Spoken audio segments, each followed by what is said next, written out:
What is going on, guys? So today we're back with our final deep dive inside of the Ferocious Cup. I know, it's been a wild ride, but hey, we finally made it. Today, rounding off everything that we've done, we're actually going to be taking a look at Alolan Marowak, who is a Fire and Ghost type Pokemon maxing out at 1835 with a 0 on attack, 14 defense, 14 stamina. At level 33.5, you can hit that clean 1500. But I also forgot to check for the raid thing, so let me do that really fast. I swear I don't forget these things usually. If you're looking at a raid catch, 10 on attack, 15 defense, 15 stamina, actually yields a 1498. Now, of course, you can do, a whole ton of trading or, whatever you need to do to get an Alolan Marowak as close to that 0, 14, 14 as you can. But basically, the general principle applies. Super low attack, super high defense, super high stamina will be the best spread for you possibly. Now, if we actually compare Alolan Marowak up against the entire Ferocious Cup and take a look at bulk and stat product, we actually get 10th in bulk and 8th in stat product, which is actually really good here. And of course, all of that does come from our base stats with a 144 on attack, 186 in defense, and 155 in stamina. That's actually a really, really good spread. Now, looking at our moves, we do have quite a few moves to actually take a look at here. Just in terms of fast moves, we do have Hex, Rock Smash, and Fire Spin. Hex for 3 2/3. Hex for 3.66 energy per turn, we get 2 damage per turn at a 2.4. Rock Smash for 2.33 energy per turn, we do get 3 damage per turn. Fire Spin, we do get 3 1/3 energy per turn for 3 damage with 3.6 after stab. So out of those fast moves, Hex is quite enticing, but Fire Spin is also quite enticing. They kind of fill the gap where the other one doesn't. Hex actually yields just a tad bit more energy, while Fire Spin actually yields quite a bit more damage actually. But basically, it's kind of going to come down to those two, which of course I personally wanted to see these numbers, so I ran them anyways, so I'm just going to relay those when we get to the shield scenarios. But we're kind of undecided whether we should run Fire Spin or whether we should run Hex right now. In terms of our charge moves, we do have Bone Club, Shadow Ball, Fire Blast, and Flame Wheel. And holy cow. Bone Club clocking in at 35 energy per turn, we do get 40 damage, and then we do have a 1.14 on the damage per energy ratio. Shadow Ball is going to be 55 energy for 100 damage at a 1.82. After stab, it does get bumped to a 120 for a 2.18. Fire Blast for 80 energy, we get 140 damage at a 1.75. After stab, it does get bumped up to 168 for a 2.1 on the damage per energy ratio, which is really nice. Then we do have Flame Wheel. We have 55 energy for 60 damage at a 1.09. After stab, it does get bumped up to 72 on the damage for a 1.31 on the damage per energy ratio. So out of all those, it actually does kind of point us towards two specific moves, which Bone Club and Shadow Ball. Fire Blast and Flame Wheel are just kind of in these weird spots where Flame Wheel is just horrible for the efficiency and Fire Blast is just horrible for the cost. It just takes a long time to get to Fire Blast, and you just don't really have enough time to really use it if you needed it.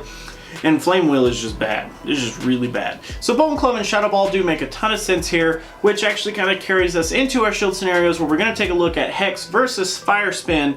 And if we look at the entire cup, Fire Spin actually starts us off with a 49% here with a 41.7 for Hex in the 0 versus 0. In the 2 versus 0, we actually end up with a 91.7 versus a 79.2 for Hex. So Fire Spin definitely does a lot more work here. In the 0 versus 2, we actually end up with a 7.3 for both movesets, which is a-okay. And then in the 2v2, we do actually end up with a 63.5 for Fire Spin and a 44.8 for Hex.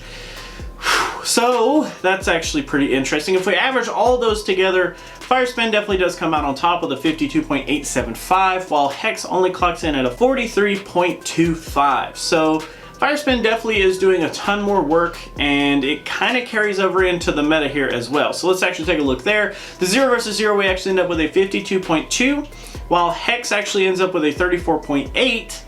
So Fire Spin definitely takes it. In the 1 versus 0, we actually have a 73.9 versus a 65.2. So Fire Spin there again.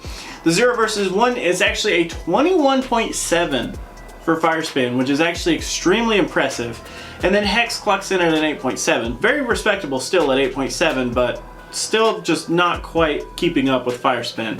1v1 is actually a 56.5 versus a 47.8, so Fire Spin definitely takes it in every single one there, which actually does make our average a 51.075 versus a 38.125 for Hex there. So Fire Spin definitely performs better just in general. I will say that Hex is still kind of interesting.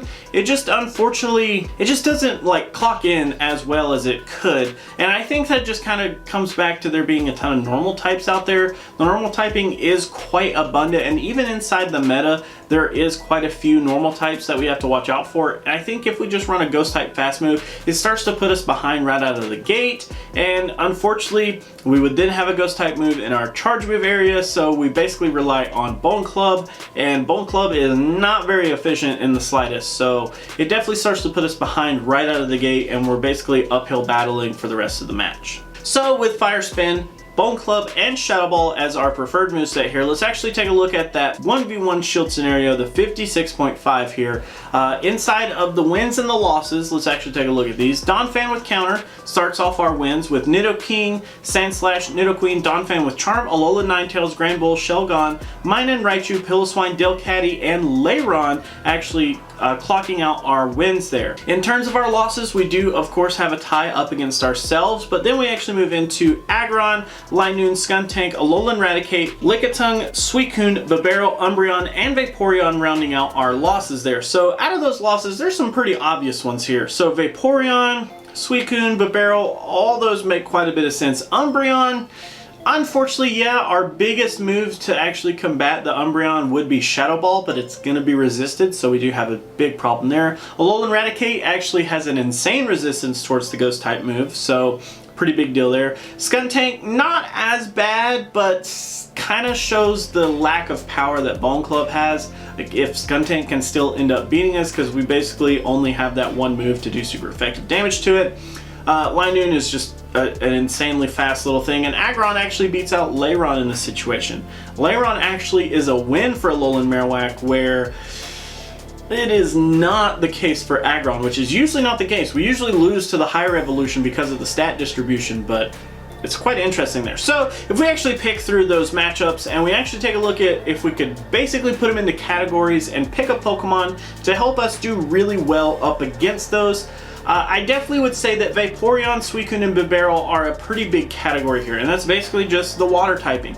So we need something to really combat the water types really well here, and I think Minun and Raichu actually would do just fine.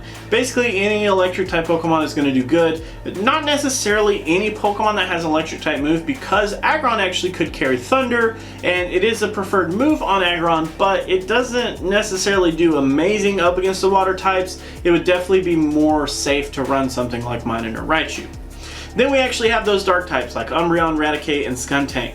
And basically the biggest one that I can think of would be Donphan with counter, of course, to take out the Umbreon and the Alolan Raticate. And like we talked about last video with Skuntank, it's kind of an awkward one. You could run something like Nidoqueen, but it kind of just depends on how you want to run your ground type moves, because it kind of comes down to Donphan can get to the ground type move in Earthquake rather quickly with counter, but it's still not as consistent as a move like Earth Power that doesn't cost the same amount of energy. It's actually a little bit quicker. So it just kind of depends on like which one you actually want to run and kind of which one you think is less threatening to your team. But that is actually going to be it for Alolan Marowak, guys. Thank you so much for hanging out. Thanks so much for watching throughout the Ferocious Cup. It has been fun. It has been great. As of this video going live, we're basically going to get a cup announcement hopefully within the next like 2 days.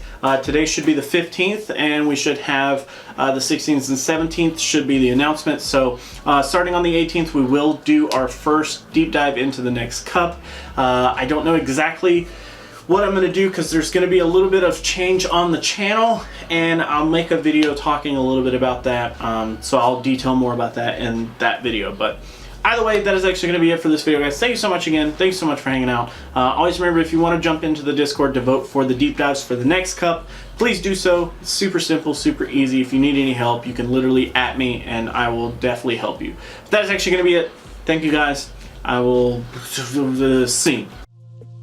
thank you guys so much for watching. Always remember that if you like to like videos, you could do that, but if you don't, you could be that guy.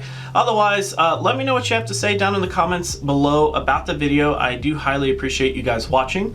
If you guys want to support me in any way, there are several links down in the description for Patreon, joining the community here on YouTube, or even just directly PayPal if that's your thing. I greatly appreciate everyone's name that's on screen, as you guys have showed some sort of support outside of just viewing the videos, and I thank you guys. You don't understand from the bottom of my heart. So until our next video, guys, I will catch you then.